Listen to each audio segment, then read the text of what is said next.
Hello and welcome to the program. This is Luke Hunt for another podcast with The Diplomat, and today with me is Nick Ray. Nick is, like many of our guests, has an extraordinary history in Indochina. He writes for Lonely Planet. He helped establish a film company which has done a lot of work with Hollywood. Nick, welcome to the program. Thank you very much for having me, Luke. It's a pleasure to be here. I guess we should start with the start. 25 years in Indochina. How did you wind up here in the first place? Yeah, good question. So I studied history and politics at university, which gave me a real taste for the kind of quirkier destinations around the world, and particularly all the sort of crazy happenings during the Cold War. Going back further, Cambodia was in my mindset from a young age, because obviously when the famine happened in 1979, we had a huge television appeal on a children's program called Blue Peter, and I was kind of helping sell some of my toys to raise money for what was then called Kampuchea. Fantastic. So Cambodia was in my head from a young age. The other way was I got given a set of encyclopedias by my granddad, and 8-9 years old, encyclopedias I'm afraid are pretty boring, and so I paid lip service to them and only got as far as A, and that took me to Angkor and Angel Falls. I obviously got waylaid at Angkor because I've never been to the Angel Falls. Maybe one day, I'm sure you'll get there.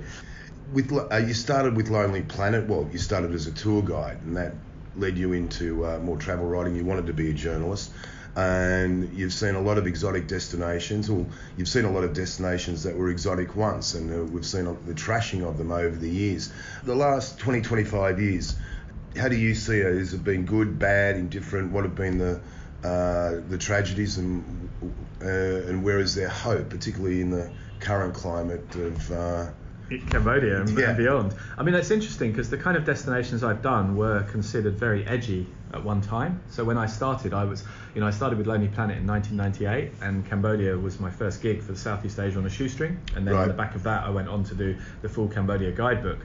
But the first countries I did, Cambodia obviously was very much post-conflict still then. It was only 5 years after the UN mission. Right. Pol Pot literally passed away while I was in country doing that first gig. We're still fighting still until fighting. the end of 1998. That's it, Anglong Veng, all those things were happening, and probably bumping into you in the Foreign Correspondents Club as a wide-eyed young journalist. But I also then went on to do places in Africa with quite a similar story. So I did Uganda, Idi Amin, what happened there, and also very much post-conflict, still had the Lord's Resistance Army running around in the north.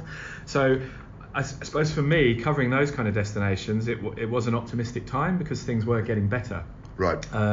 So in the sense that civil wars were coming to an end, there was opportunity for tourism, for investment, for change. Right. So, I mean, for me, Cambodia, obviously, there's always a question of 2 steps forward, 1 step back, and so on. But I do feel overall there's been huge progress in many ways over the years. If we think about what it was like then, with sort of potholes the size of golf bunkers in the street, no street lighting, things were. Phnom Penh was basically a very small, scruffy town. And now you're looking at a pretty cosmopolitan international city. Not all of it good, but it has changed a lot. And I think overall, people in tourism tend to be quite cynical, and you should have been there in the old days. I don't really buy into that because, for example, Siem Reap in the old days was pretty boring. Right. And now it's a world-class destination. You don't just go to Siem Reap for Angkor, you go to Siem Reap for Siem Reap. Mm-hmm. Yeah, no, it's the changes have been remarkable, and it's certainly not all bad. What are your choice destinations today? Where would you go? Not just in Cambodia, because you write guidebooks for Vietnam, Laos, Indonesia, right across Southeast Asia. What are the choice destinations that are emerging in 2020, 2021 going forward? That's a great question. I mean, starting in Cambodia, I'd say obviously, Cambodia is emerging as a standalone destination. For years, it was kind of tacked on to Vietnam or Thailand, and particularly for organised tours or tour groups, they tended to just fly in to see Angkor. Backpackers, on the other hand, have been coming and exploring extensively for 10, 20 years.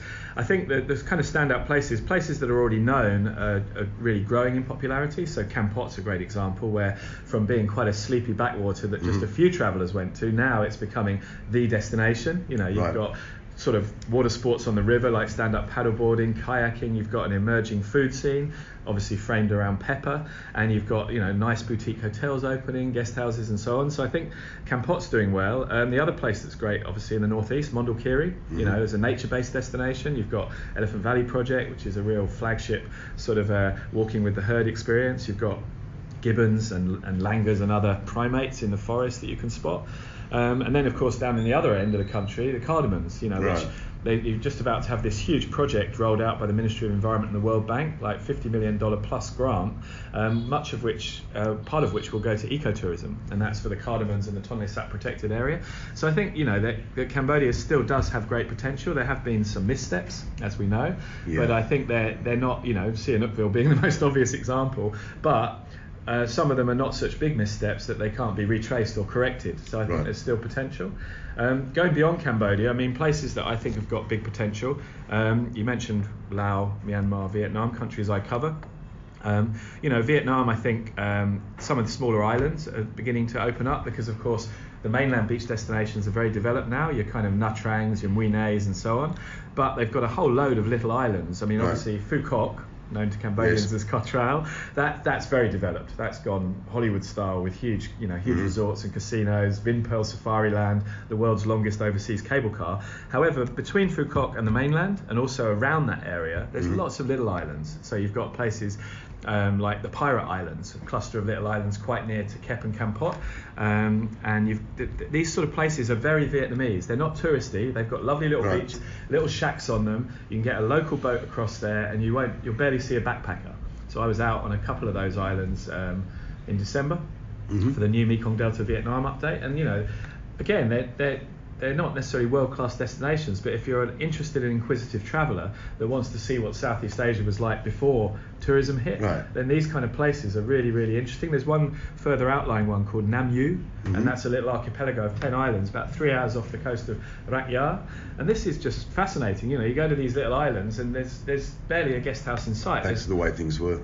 That's what it was like. This is like when you were first coming to the region, say 20, 30 years ago. This you don't see that very often anymore. So it's nice to find pockets of this in places, and I would almost encourage backpackers to get out there and see this. They may not find it as much fun as Phu Quoc or Nha Trang or wherever, but they're seeing a real dose of old school Southeast Asia. Right. Now, because of your knowledge with the region, your work in the tourism industry, but your work as a journalist, you moved into Hollywood films pretty much right off the bat with Tomb Raider, which of course starred Angelina Jolie. How did that come about, and where has that progressed to? Yeah, that's a great question. So I had no film background, no film experience.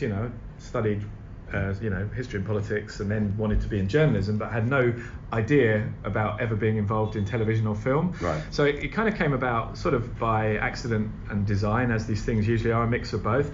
I actually contacted Lonely Planet. I was working for them already doing the guidebooks, but they had a television spin-off which was being made by an Australian company, Ian Cross Pilot Productions in London, and he basically had been given the franchise for 10 years to do a Lonely Planet television.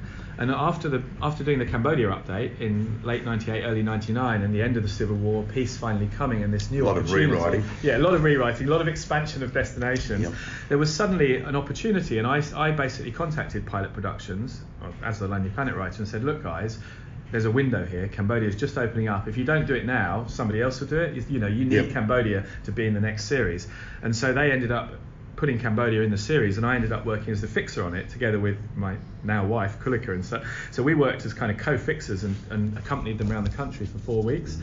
From that, we suddenly went in at the deep end to Tomb Raider. So we got contacted initially by Oliver Stone's people, because Oliver Stone was going to make a film called Beyond Borders. And it ended up being made later by another director, starring Angelina Jolie, ironically, but at the time it was going to be Meg Ryan as the lead actress, and Oliver Stone wanted to make it very guerrilla, small crew, real locations. So don't shoot Cambodia in Thailand like they later did, shoot it in Cambodia. However, for various reasons, that unravelled, but not before we'd done 2 weeks scouting. So we scouted all around, getting ready for the arrival of Oliver, the legend. While we were up in Siem Reap, the unit manager I was with, Sam Breckman, he got a call saying, from the Tomb Raider crew, saying, oh, we hear you're the man for Cambodia. And Sam, never one to miss an opportunity. Yeah, that's it, I'm in Cambodia now. Oh, we want to come and scout Siem Reap.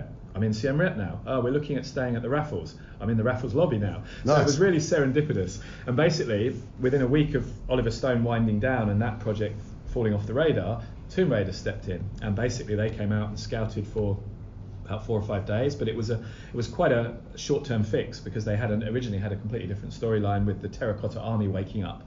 And but that had been done in another film, like a Chinese or Japanese film, and they don't want to copy or repeat. So Cambodia it was, and then suddenly from nothing, we were suddenly engaged in trying to bring the first major Hollywood production to Cambodia in the post-war era. Mm-hmm. And that was a real maze, dare I say minefield, maybe the wrong phrase for Cambodia, but it was very difficult because there was no precedent, and so we had to work out, do we work with Hun Sen Pech or the CPP? Do we go the royal route or the political route? The different political factions who were tearing the country apart at the time. That was it, and we had to navigate a way.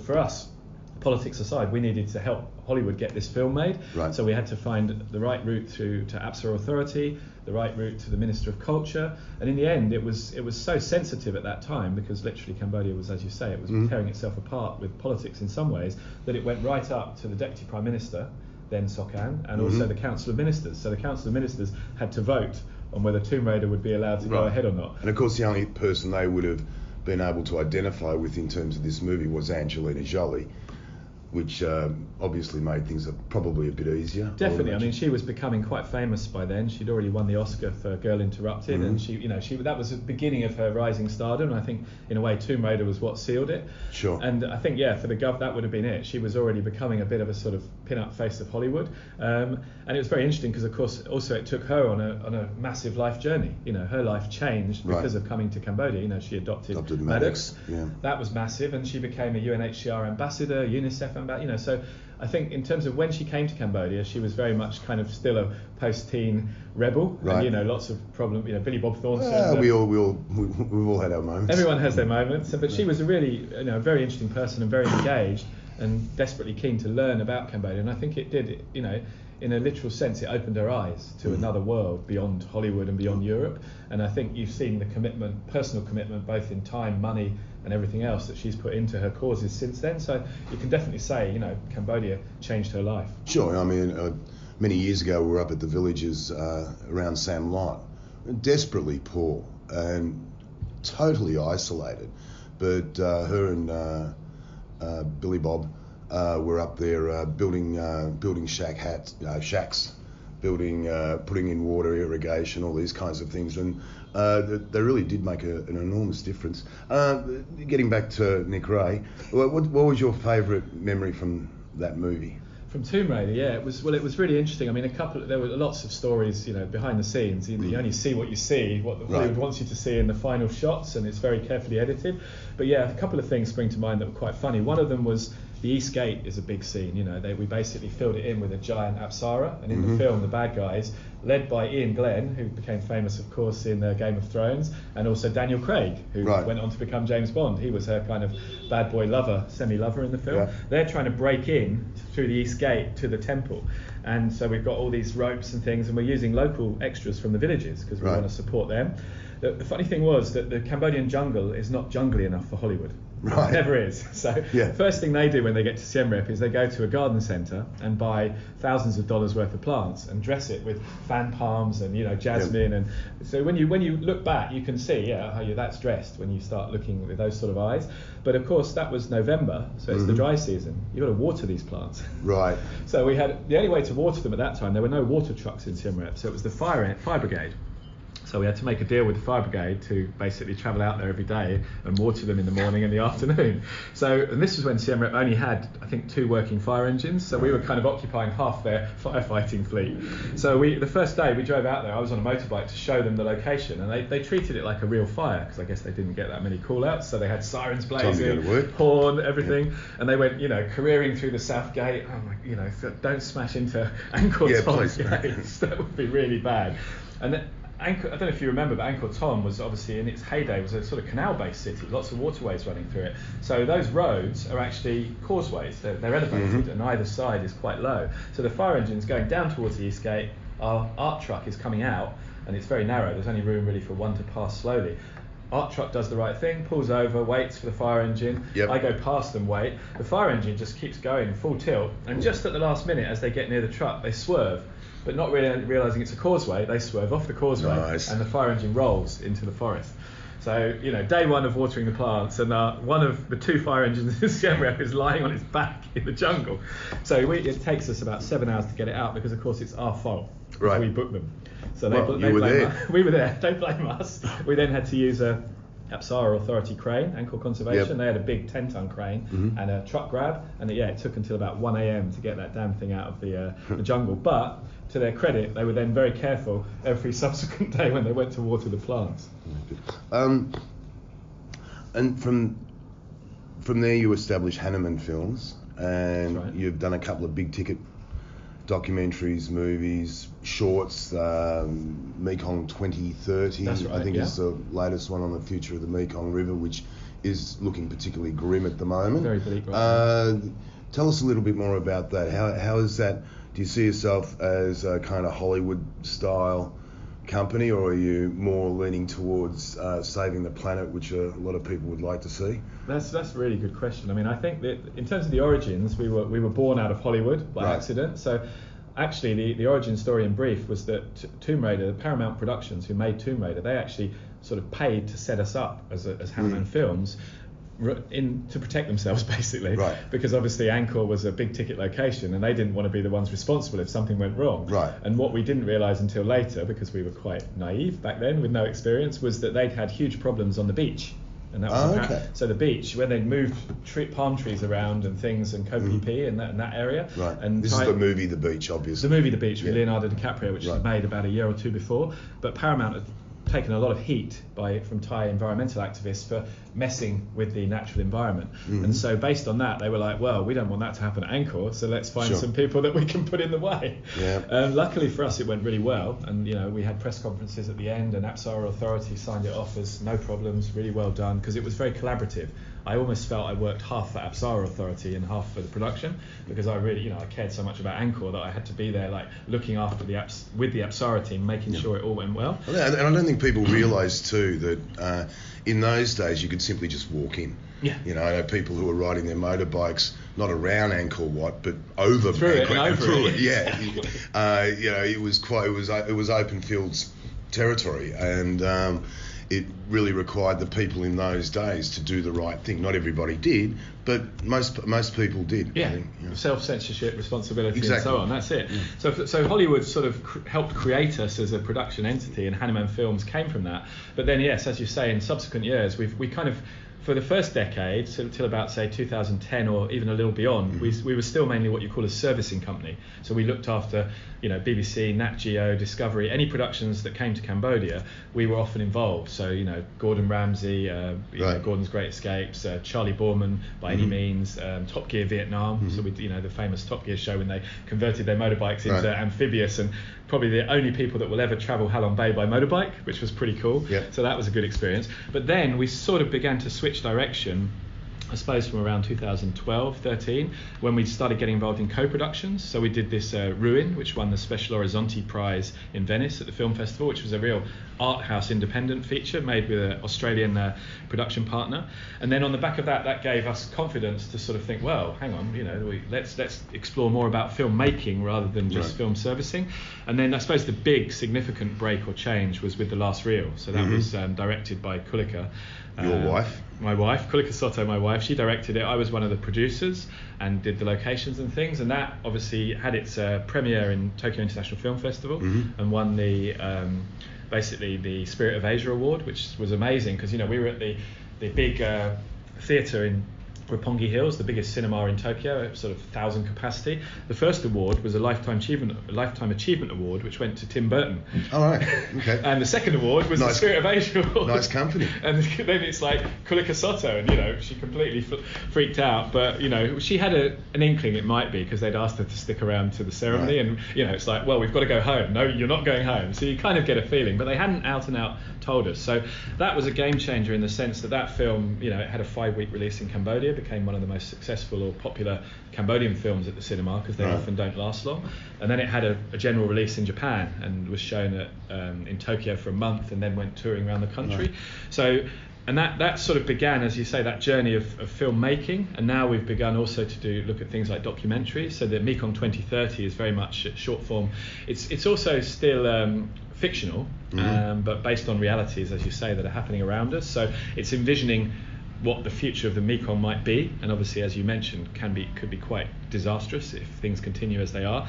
And so in the case of Kulika's short film, it's about a lowland Khmer and Highland Krung up in Ratnakiri, and the Krung minority person finds a buried statue which obviously has a lot of value, but he doesn't realise quite how valuable. And so it's the interplay between the minorities and the lowland Khmer and the exploitation that can and does go on, and also the journey of how they change, and this statue and the opportunity it presents in terms of money and greed changes them as they go. And of course, without spoiling the ending, the irony is that in the end neither of them benefits. Right.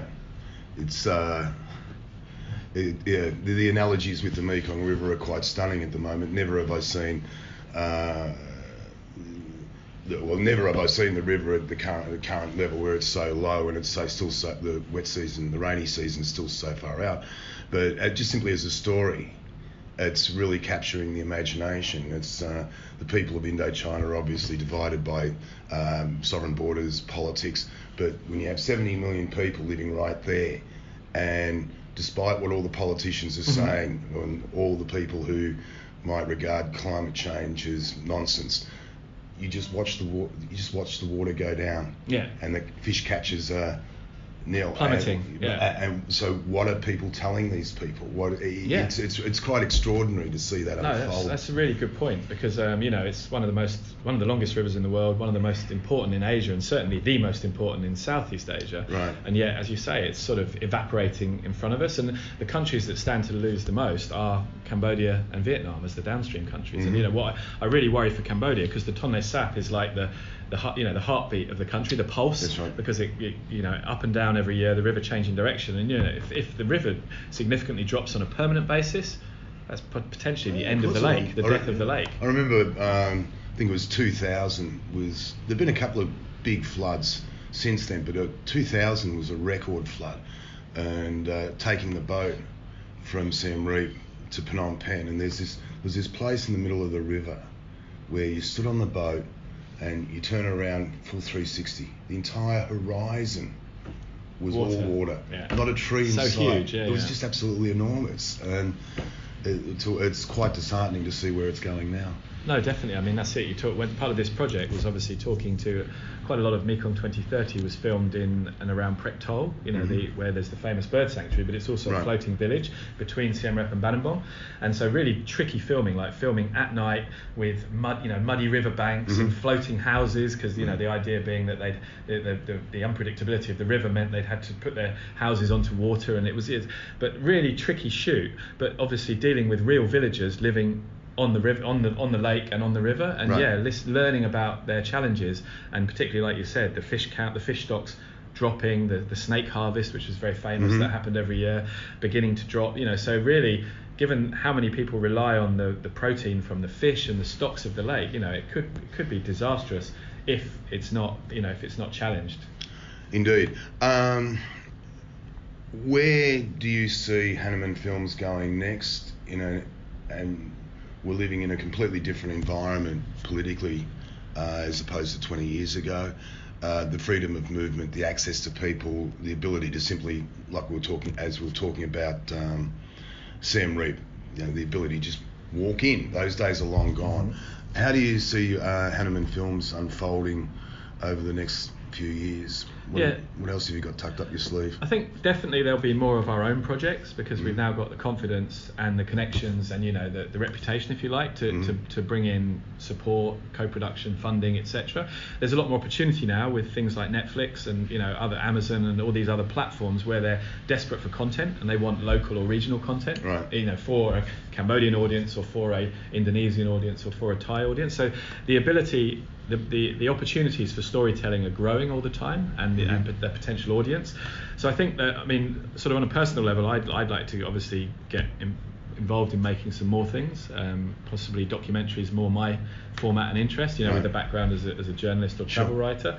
Also working on things on the travel side, for example, promotional films for tourism boards and that kind of thing. Sounds a bit saccharine, but it's very much my experience and knowledge. Yeah, exactly. So for me, I think the one documentary project that's really been in my head for a long time, and I really need to focus on it, and I've done the treatments and I've done the preparatory work, but you've got to get serious at some point, is the Vieng Sai Caves up in northeast Laos, where the Pathet Lao were based from 1964 to 73, because to me it's like the Cu Chi tunnels cast in stone, and the fact that 20,000 people lived underground. The Cu Chi tunnels being the tunnel network that the Viet Cong constructed during the war in Vietnam. This is interesting. Tell us a bit more. Yeah, so the caves are fascinating for me because, you know, they're so well preserved, which is quite rare for revolutionary bases. That just doesn't happen. And so you had this pristine network where 20,000 people lived literally underground. You know, the entire Pathet Lao communist leadership. It was the de facto communist capital of Laos for 9 years. So, you know, literally there were hospital caves, there were propaganda caves. You know, the East German Philharmonic Orchestra came down the Ho Chi Minh Trail and played there. Cuban salsa dancers came through there. I mean, imagine if you could go back in time and see this, which we can't, but the best we can do is to try and interview survivors while they're still alive. Right. I had a similar experience when we were researching the Punji Trap, the book that came out a couple of years ago. And it's extraordinary the people that were lined up who were willing to talk to me over the years. And then one by one they do peel off, they pass on, and you kind of realise that if you don't go and do it, nobody else will. Yeah. And it's lost. No, it's so important to sort of chronicle this or capture it while they're still alive, because that, you know, first-hand observers, survivors, you know, it's amazing. I mean, the good example in Cambodia, you know, we do a lot of documentaries related to the Khmer Rouge, so we've interviewed victims of the atrocities and the bombing and the genocide, but also perpetrators.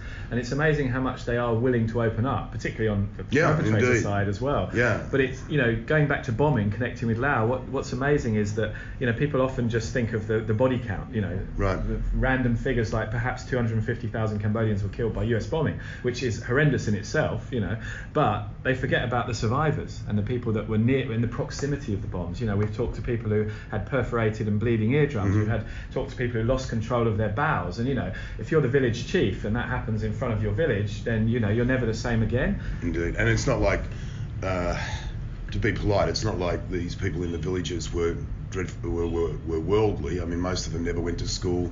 Their lives for a millennial were the same. They just go out and they fish, they grow rice. It's a very simple life. And then all of a sudden, you wouldn't see it coming. Yeah. You know that. Yeah. You don't, you wouldn't hear it coming.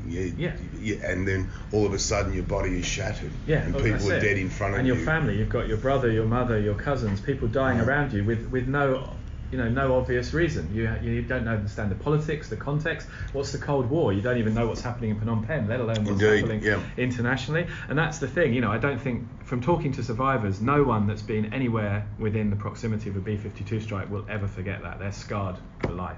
There's certainly a memorable sound. I remember a few rumbling overhead and seeing what they did and hearing and feeling what they did in Iraq. And it's extraordinary. Yeah, well, that's what I mean. Without getting too political, that's what frustrates me so much today when I realise that the US, the UK, and the so-called Western Alliance, they still use as their default option in conflicts like Syria, Iraq, Yemen, wherever it may be, bombing is the default option. And every time those bombs are misplaced or mistargeted, that's another generation of enemies created. Indeed, and even as we speak now, we're hearing reports out of Washington that Donald Trump is looking at reversing the ban on landmines. I mean, that's disgraceful. Yeah, I mean, you look at, you know, that was such a signature thing to get the US on board. I mean, I know that the Soviet Union or Russia now and China, some countries didn't come on board, but the US should, in principle, be the figurehead, you know, the moral beacon to follow. Yeah. And reversing that, you know, even military experts have said, you know, it's not. They're not needed. They're not needed. I mean, because the problem with a landmine, as we know from our long experience in Cambodia, is it's not just a weapon of war. It's a weapon against peace. You know, it lingers long after the last casualties. That's right. It continues creating casualties for generations. That's right. It's an extraordinary. Well, yeah. Nick, given your history in the region, and you've already given us a list of places to go to, where would you personally go for a holiday if you're taking the wife out for a special treat?